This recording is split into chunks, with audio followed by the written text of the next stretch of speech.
আসসালামু আলাইকুম পঞ্চম শিক্ষার্থী বন্ধুরা, তোমাদের গণিত বইয়ের 30 পৃষ্ঠা দেখো, 10 নম্বর সমস্যার সমাধান দেখাবো। বলা হয়েছে একটি ফলের দোকানে একটি আনারস 48 টাকায়, একটি আনার 95 টাকায়, একটি আতা ফল 75 টাকায় বিক্রয় হয়। সোনিয়া 4টি আনারস, 2টি আনার ও 5টি আতা ফল কিনে 1000 টাকা দোকানিকে দিলে কত টাকা ফেরত দেবে?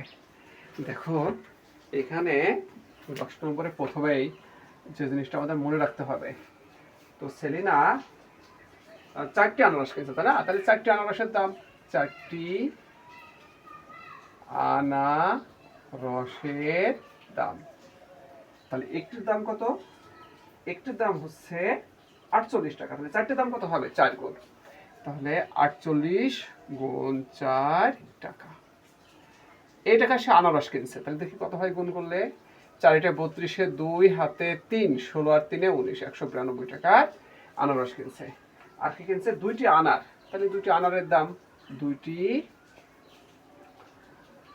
আনারের দাম দেখো, একটি আনারের দাম হলো 95 টাকা, তাহলে দুটার দাম 2 গুণ, 95 গুণ 2 টাকা।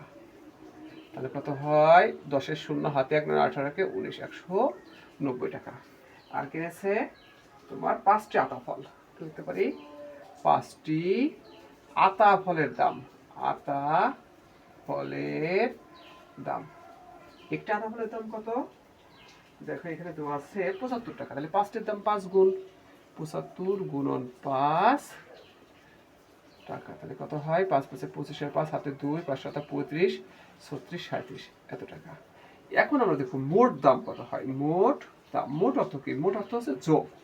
তাহলে কত হবে? 192 যোগ 190 যোগ 375 টাকা, এটা তার মোট দাম। তাহলে আমরা দেখি কত হয় যোগ করলে। 5 2 7, তাই না? 7 আর 9 16, 16 আর 9 25, 5 হাতে 2, 5 6 7, 757 টাকা। তাহলে দোকানদারকে আমরা কত টাকা দিয়েছি? 1000 টাকা দিয়েছি। তাহলে বাকি টাকা হলো দোকানদার আমাদের ফেরত দেবে, তাই না? আমরা কি লিখবো? ফেরত পাবো, তাই না? ফেরত পাবো কত?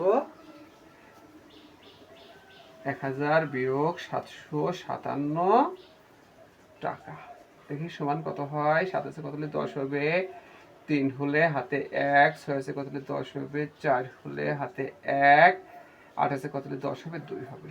243 টাকা আমরা ফেরত পাবো, ঠিক আছে? তো ফ্রেন্ডস, তোমাদেরকে অসংখ্য ধন্যবাদ এই ক্লাসে অংশগ্রহণ করার জন্য।